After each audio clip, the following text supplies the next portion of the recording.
Magandang araw! Guys, ngayon kukulayan ko ng buhok si Okasan kasi medyo maputi na ang buhok niya, guys. Kaya kailangan na natin siyang koloran. Ayan, para naman maging black yung buhok niya. So, okay naman kay Okasan, kaya go na to.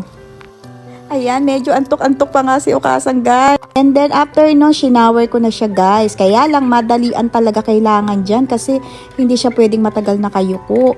Oo, so ayan, tapos na. And then, ibo-blower na natin si Okasan. O, diba, black na yung buhok niya.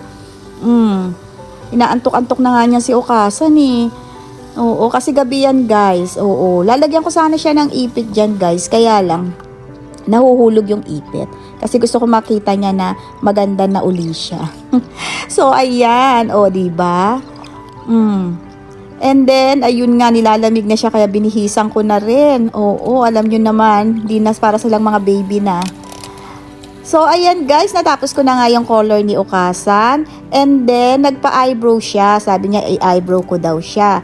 Ayan. O, diba? Gusto niya pa nga magpalagay ng eyeshadow.